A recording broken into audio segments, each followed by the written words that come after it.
बच्चों, आप सब कैसे हैं। और क्लास 11 के लिए मैथमेटिक्स है, ठीक है। क्लास 11 का जो मैथ का हमारा सीरीज़ चल रही थी और उसमें यूपी बोर्ड वाले बच्चों के लिए 1.2 तक हो गया था, आगे 1.3 है। तो चैप्टर नंबर पहला ही है, ठीक है। और पहला 1.3 एक्सरसाइज का हम सॉल्यूशन कर रहे हैं, ठीक है। तो क्लास 11 का चैप्टर नंबर पहला, ठीक है। और 1.3 का सॉल्यूशन है। कुछ क्वेश्चन मैंने पहला और दूसरा मैंने लिखा है और हम समझते जाएंगे इसका क्या कंसेप्ट है क्या नहीं है, ठीक है। इससे पहले एक छोटा सा कंसेप्ट मैं आपको बता देता हूँ कि अब हम बात कर रहे हैं सबसेट की। हम बात कर रहे हैं किसकी बात कर रहे हैं? सबसेट की बात कर रहे हैं। सबसेट माने उप समझ के बारे में बात कर रहे हैं। किसके बारे में बात कर रहे हैं बच्चों? उप समझ के बारे में बात कर रहे हैं। कैसे समझ लेते हैं जरा। उप समझ का मतलब होता है कि हमारे पास दो हैं समुच्चय हैं, एक है 1 2 3 ऐसे हैं और एक उप समुच्चय जो है हमारे पास 1 2 3 4 5 ऐसे हैं, ठीक है। तो ए जो है उप समुच्चय है बी का। उप समुच्चय का मतलब होता है कि वो एक समुच्चय में से निकल के निकला है, यानी एक ऐसा समुच्चय जो एक बड़े समुच्चय में से निकला है और इसके सारे अवयव जो होते हैं इसमें बड़े समुच्चय में मैच करते हैं, मिलते हैं। देखिए ए के अवयव कितने 1 2 3 हैं और यहाँ पे 1 2 3 4 5 है। इसका मतलब ये छोटा समुच्चय है, ये बड़ा समुच्चय है। तो छोटा वाला जो होता है वो किस में से निकल के बना है? इसी में से बना है और सारे अवयव इसमें मैच कर रहे हैं, इसलिए क्या कहलाएगा? ये उप समुच्चय कहलाएगा। ये इसका सिंबल है उप समुच्चय का, ठीक है। प्रत्येक समुच्चय जो होता है अपने आप में समुच्चय कहलाता है, उप समुच्चय होता है उसका, ठीक है। और एक एलिमेंट भी उसका क्या होता है? उप समुच्चय होगा तो मैच करेगा। फाई जो होता है सभी में पाया जाता है, सभी समुच्चयों में। इसका मतलब फाई को कहीं ना कहीं सभी समुच्चयों का उप समुच्चय बोला जाता है, ठीक है। इतनी सी बात तो आपको समझ में आया होगा। ऐसा नहीं है कि एक दो मैच कर जाए एक ना मैच करे, ऐसा नहीं होगा। यानी कोई भी अगर उप समुच्चय होता है तो इसके सारे अवयव जो होते हैं इस बड़े वाले समुच्चय के अवयव में मैच करते हैं, वो होता है आपका उप समुच्चय, ठीक है। तो पहले वाले बच्चों में यही देखना है कि रिक्त स्थानों में आपको भरना है कौन सा उप समुच्चय है कौन सा उप समुच्चय नहीं है, यही भरना है हमें। यहाँ देख लेते हैं 1 2 3 4 है, 1 2 3 4 5 है, ठीक है। तो क्या ये वाला जो है इसका उप समुच्चय होगा? बिल्कुल है, क्योंकि इसके सारे अवयव जो है इसे मैच कर रहे हैं, इसलिए इसमें क्या आएगा? फिंगर प्लस में उप समुच्चय का सिंबल आएगा, ठीक है। अब बात कर लेते हैं इसके बारे में बात कर लेते हैं कि ABC है या BCD है। तो हमने देखा कि ये इसका ऑप्शन तभी हो सकता है जब ये BC तो मैच कर रहा है, A मैच नहीं कर रहा है, तो A भी होना चाहिए। या D हटा दो तो BC तो उसका हो जाएगा। इसका मतलब सारे अवयव जो है इसके ABC जो है इसे मैच नहीं कर रहे, इसका मतलब ये जो है नहीं है उप समुच्चय। छोटी सी बात, ठीक है। फिर बढ़ते हैं क्वेश्चन 3 की तरफ बढ़ते हैं। X सच दैट X आपके विद्यालय कक्षा 11th का एक विद्यार्थी, ठीक है। और X सच दैट X आपके विद्यालय का एक विद्यार्थी एक क्लास में जो आपकी क्लास में है, यानी आप 11th क्लास में हैं और आपका पूरा क्लास यानी पूरा स्कूल के आप क्या होंगे? सबसेट कहलाएंगे, बिल्कुल कहलाएंगे। आप जो है स्कूल में ही आते हैं, स्कूल में आते हैं तो उसका मतलब समुच्चय उप समुच्चय होंगे। स्कूल एक बड़ा समुच्चय हो गया, स्कूल के विद्यार्थी आप उसके उप समुच्चय हो गए, ठीक है। इतनी सी बात हो गई। चौथा, किसी समतल में स्थित एक वृत्त, मान लेते हैं कोई ऐसा समतल बना लिया इसमें एक वृत्त है, ठीक है। अब एक इसने क्या कहा है कि एक समान समतल में वृत्त त्रिज्या 1 इकाई होनी चाहिए और यहाँ 1 इकाई नहीं बोला है, ऐसा नहीं बोला। इसका मतलब क्या होगा? ये उप समुच्चय नहीं होगा, बिल्कुल नहीं हो सकता, क्योंकि यहाँ तो फिक्स कर दिया। यहाँ से कहा एक वृत्त है, एक वृत्त की थोड़ी कहा है कि उसकी त्रिज्या रेडियस जो है वो क्या 1 इकाई, ऐसा हो नहीं सकता है। मैच करना मुश्किल है, ये इसका अवयव कहलाएगा नहीं क्योंकि इसकी त्रिज्या 1 नहीं है, ठीक है। किसी समतल में स्थित एक त्रिभुज और किसी समतल में स्थित एक आयत। आयत देखो त्रिभुज का अलग होता है 3 भुजाओं वाला, आयत होता है 4 भुजाओं वाला, ठीक है। चतुर्भुज होता है तो इसका कोई कॉम्बिनेशन मैच ही नहीं करेगा। जब मैच नहीं करेगा तो ये उसका उप समुच्चय नहीं होगा, सिंपल सी बात है। चलिए 6 पे पढ़ते हैं। अब ये हो गया X सच दैट X इस समतल में स्थित एक समबाहु त्रिभुज। बिल्कुल सही बात है। समबाहु त्रिभुज का मतलब होता है इसकी तीनों भुजाएं बराबर हैं और किसी समतल में एक त्रिभुज बिल्कुल मैच कर सकता है। इसमें त्रिभुज का मतलब 3 प्रकार के 4 प्रकार के हो जाए उनमें से एक मैच कर रहा है, इसका मतलब ये उप समुच्चय है। अब यहाँ देख लेते हैं एक समप्राकृत संख्या। तो समप्राकृत संख्या, ठीक है, एक समप्राकृत संख्या आपके पास हो गई और एक क्या हो गई? पूर्णांक हो गई। पूर्णांक का मतलब सिंपल सी बात है, जो समप्राकृतिक संख्याएं होती हैं वो पूर्णांक भी होती है, इसका मतलब ये उप समुच्चय है, कोई दिक्कत नहीं है, ठीक है। चलिए अब बात करते हैं क्वेश्चन नंबर 2 की। बताइए कि ये जो है सही है या गलत है। ये आपके जो क्वेश्चन दे रखे हैं 1 से लेकर 6 तक, ये आपसे पूछ रहा है कि सत्य है या असत्य है, ठीक है। इन्हीं के आधार पर आप देखना है कि कौन सा उप समुच्चय है कौन सा उप समुच्चय नहीं है, ठीक है। तो देखो ए बी जो है इसे मैच कर रहा है, ए बी है पर ये मना कर रहा है, तो इसका मतलब क्या होगा, गलत बोल रहा है, गलत बोल रहा है तो क्या हो जाएगा, असत्य हो जाएगा। क्या हो जाएगा बच्चों, असत्य हो जाएगा। ठीक है, अब ए और ई है, अंग्रेजी वर्णमाला के स्वर क्या होते हैं, ए ई आई ओ यू होते हैं। इसका मतलब ए जो है इसमें मैच कर रहा है, इसका मतलब ये इसने सही बात बोली, इसको क्या लिखेंगे, सत्य लिखेंगे। 1 2 3 है, 1 2 3 मैच नहीं कर रहा है, इसका मतलब ये बोल रहा है कि ये तो इसका शब्द उपसमुच्चय है, जबकि ये उपसमुच्चय हमें नहीं दिख रहा है क्योंकि इसके सारे अवयव से मैच नहीं कर रहे, ट्रू था ही नहीं, मैच नहीं करें, इसका मतलब ये क्या हो जाएगा, असत्य हो जाएगा। ठीक है, क्या हो जाएगा, ये असत्य हो जाएगा। क्या ए जो है इसका उपसमुच्चय है, बिल्कुल मैच कर रहा है, तो क्या हो जाएगा, ये सही है और सही बोल रहा है ये। ठीक है, और ए यहाँ पर इसका है क्या, उपसमुच्चय है पर ये क्या बिलोंग कर रहा है, कोई भी समुच्चय इसको बिलोंग नहीं करता है, तो इसका मतलब ये असत्य है। ठीक है, लास्ट रह जाता है हमारे पास 6 वाला। तो संख्या 6 से कम एक समप्राकृतिक संख्या, 6 से कम समप्राकृतिक संख्या कितनी होती है, 1 2 3 4 और 5। एक तो ये हो गया, मान लेते हैं ए है। बी बराबर ये हो गया कि 36 को भेद करने वाले, 36 को 1 से भी जाएगा, 2 से भी जाएगा, 3 से भी जाएगा। ठीक है, और 4 से भी जाएगा। ठीक है, 4 से गया,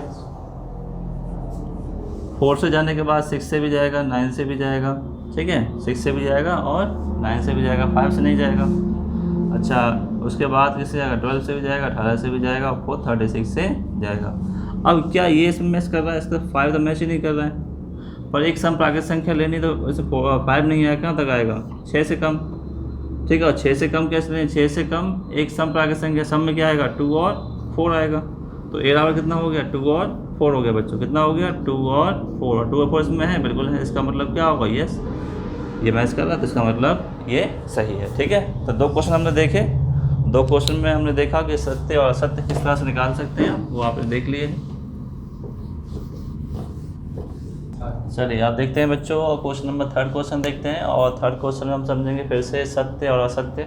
ठीक है, और सत्य और सत्य में 2 चीज़ जाननी है यहाँ पर, ट्रू और फॉल्स में 2 चीज़ जाननी है। क्या है कि हमें ये क्वेश्चन दे रखा है, मान लेते हैं कि हमें एक क्वेश्चन दिया ये वाला बच्चों। ठीक है, ए में ए बराबर आपको दिया है कि 1 2 एलिमेंट हैं और इसको ब्रैकेट में बंद कर दिया है, पर ये एलिमेंट ही कहलाएगा अभी तक के लिए। ठीक है, ये है। ठीक है, इसके आधार पे अपने दिमाग से देखना है कि सब उपसमुच्चय है या नहीं है। ठीक है, या बिलोंग्स करता है या नहीं करता है। समझ, सबसे पहले देखते हैं कि 3, 4 ये ब्रैकेट में बंद है, तो क्या ये इसका एक उपसमुच्चय है, बिल्कुल नहीं है, क्योंकि इसके अंदर ये ब्रैकेट में लिखा हुआ है, तो ये एलिमेंट होगा, तो क्या होगा, अवयव होगा, और अवयव जो होते हैं उपसमुच्चय नहीं होते हैं, इसलिए पहला क्या हो जाएगा, पहला फॉल्स हो जाएगा, यानी गलत हो जाएगा, पहला असत्य है। ठीक है, दूसरा पढ़ लेते हैं, दूसरा हमसे क्या कह रहा है देख लेते हैं। दूसरा ये कह रहा है क्योंकि ये एलिमेंट है, अवयव है, अवयव क्या कर सकते हैं, बिलोंग्स कर सकते हैं, इसलिए सत्य है। ठीक है, दूसरा ब्रैकेट के साथ चीज़ें लिखा है, और हमने पहली वाले एक्सरसाइज में समझा था कि सारे अवयव जो होते हैं किसी भी समुच्चय को क्या करते हैं, बिलोंग करते हैं। ठीक है, ये सही है। अब देखो डबल ब्रैकेट में आ गया, जब डबल ब्रैकेट में आ गया तो अब ये क्या बन सकता है, उपसमुच्चय बन सकता है, क्योंकि ये जब हम लिखते हैं 3/4 लिखते हैं तो अभी क्या है, इसका अवयव है, अब हमने क्या बनाया, इसको उपसमुच्चय बनाया है, तो इसलिए 3rd वाला सही है।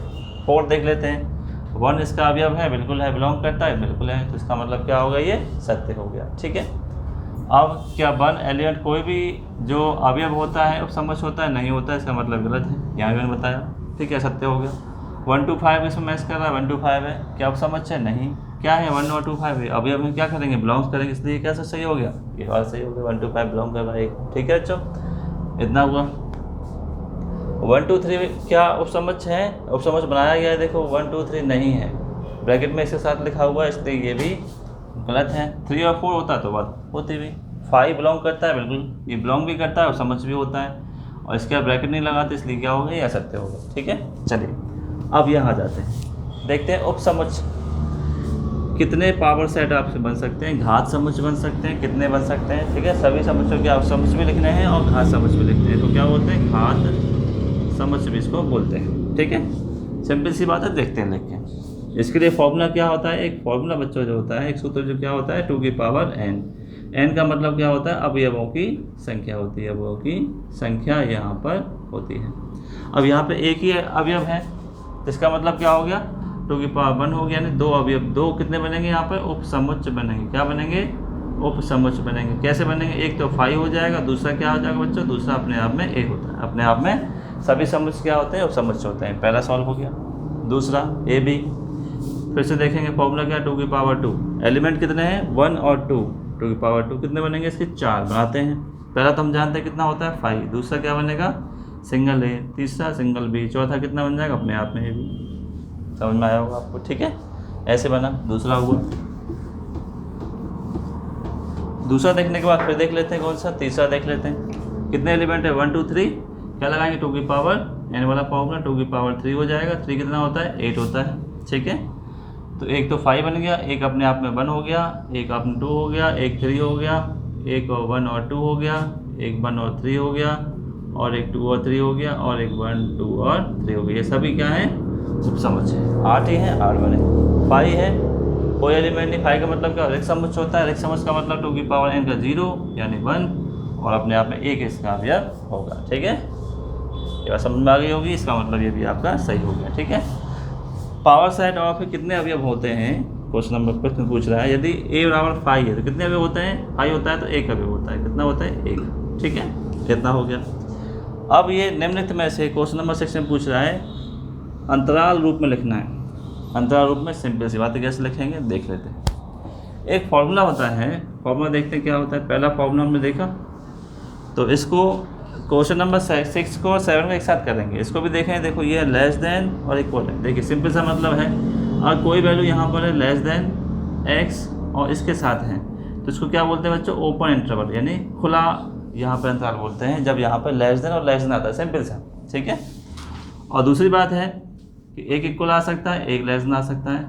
ठीक है, यहाँ जब ये लेस देन इक्वल आता है इसको क्या बोलते हैं? बंद हो जाता है ब्रैकेट, बिग ब्रैकेट, और यहाँ खुला है तो खुला वाला आता है। तीसरा क्या हो सकता है? ये खुला हो सकता है और ये बंद हो सकता है, तो ये खुला हो गया और ये बंद हो गया। चौथा क्या हो सकता है? दोनों ही क्या हो सकते हैं? बंद हो सकते हैं, तो इस तरह से दोनों बंद हो गए। ठीक है, तो 4 प्रकार के ये होते हैं। तो 4 प्रकार में आपको देख लेंगे। लेस और इक्वल ये कहाँ है? इसका मतलब क्या होता है? ओपन होता है। तो ये -4, इसका आंसर कितना होगा? पहले वाले का आंसर होगा -4 ओपन है और 6 यहाँ पर क्लोज है, यानी क्या है? ये अर्ध खुला हुआ अंतराल है। ठीक है, अब यहाँ देख रहे दोनों ही लेस देन और लेस देन है, -12 -10 है, और दोनों ही लेस देन है, तो क्या बनेगा? दोनों का ही जो बनेगा -12, दोनों का खुला जो है अंतराल बनेगा। ठीक है, तीसरे पे आ जाते हैं। एक बंद है, एक खुला है। ठीक है, तो क्या करेंगे? सी वाले पे 0 बंद है और लेस देन का मतलब 7 और ये खुला है। ठीक है, तो ये अर्ध बंद है, आपका अंतराल हो गया। फिर देख रहे दोनों बंद है, इसका मतलब क्या हो गया? डी में 3 और 4 दोनों ही जो बंद अंतराल आपके हो गए। सिंपल सी बात है। अब इसको हमने लिखा इन रूपों में, इसके रूप में लिखा। अब आपको ऐसे दे रखे अंतरालों को समुच्चय निर्माण विधि में लिखना है, तो इनको ऐसे लिखना है। ठीक है, ये आपने देख लिए खुले हैं और खुले हैं, तो इसको कैसे बनाएंगे देख लेते हैं। देखिए खुले अंतराल में फॉर्मूले से चलेंगे, ऐसी कोई दिक्कत वाली बात नहीं है। इनको हटा देते हैं। देखिए खुले अंतराल में कैसे चलते हैं। हमारे पास पहला क्वेश्चन आपको दे रखा है -3 और 0, और ये खुले अंतराल यहाँ पर है। इसको हम क्या लिख सकते हैं? x such that x belongs to real number, सब आ जाएंगे रियल नंबर में। और कहाँ शुरू होता है? -3 से। खुला है इसलिए less than x less than 0, खत्म।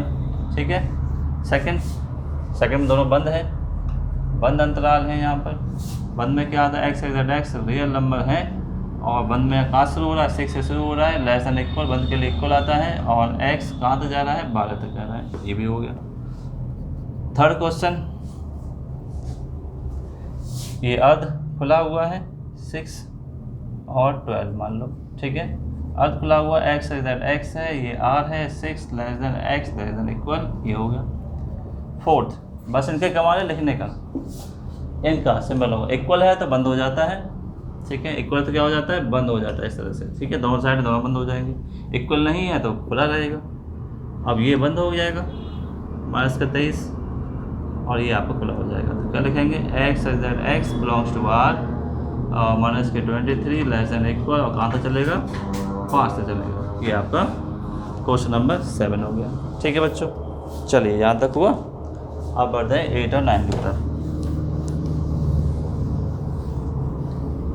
क्वेश्चन नंबर 8 में और 9 में हमें समझना है, एक समुच्चय होता है यूनिवर्सल समुच्चय यानी सार्वत्रिक समुच्चय। इसका मतलब है एक ये यूनिवर्सल है, यूनिवर्सल सेट है। यूनिवर्सल सेट का मतलब है कि ऐसा समुच्चय जिसमें सभी आ जाएं, ठीक है, जिसमें क्या आ जाए, सभी आ जाए। पहले में हमें दिख रहा है कि सभी में इसका यूनिवर्सल सेट बनाना है यानी सार्वत्रिक बनाना है। तो समकोण त्रिभुजों का समुच्चय और समबाहु त्रिभुज का समुच्चय, इन दोनों को मिला के क्या बनेगा, इन दोनों को मिला के एक ऐसा बनेगा जिसमें सभी आ जाएं। तो क्या आ जाएंगे, समकोण भी आ जाए, त्रिभुजों के प्रकार आ जाएंगे। क्या आ जाएंगे, त्रिभुजों के प्रकार। समकोण त्रिभुज आ जाएगा, समबाहु आ जाएगा, ठीक है, समद्विबाहु आ जाएगा, ओके, और विषमबाहु आ जाएगा। क्या आ जाएगा, विषमबाहु। तो इनका जितने भी प्रकार के त्रिभुज हैं सभी आ गए इसमें। तो ये क्या हो गया, ये सार्वत्रिक समुच्चय हो गया। इसको यू से रिप्रेजेंट कर देते हैं। ये आपका क्वेश्चन नंबर 8 हो गया। क्वेश्चन नंबर 9 में भी ये कह रहा है, ए बराबर आपको ये दे रखे हैं, बी बराबर आपको 2 4 6 दे रखे हैं, सी बराबर 0 2 4 6 दे रखे हैं। इन सबको मिला करके एक इनमें से कोई भी एक समुच्चय बनना है। ये तो बन नहीं रहा भाई, ये 0 से लेकर 6 तक चल रहा है, 7 8 नहीं आ रहा है, 8 नहीं आ रहा, तो ये भी नहीं बन रहा है, ठीक है, ये भी नहीं बन रहा है, ठीक है। चौथा में 0 नहीं आ रहा, तो ये भी नहीं बन रहा है। कौन सा बन रहा है, ये बन रहा है। 0 से लेकर 10 तक आ रहा है, सभी इसमें अब आ रहे हैं। तो ऑप्शन सी इसका सही है, ठीक है। तो आपके लिए हमने 1.3 एक्सरसाइज सॉल्व कर दी है, ठीक है बच्चों। आराम से देखिए, बार बार देखिए, ठीक है। फिर मिलेंगे दूसरे एक्सरसाइज 1.4 सॉल्यूशन के साथ मिलेंगे, ओके, ठीक है।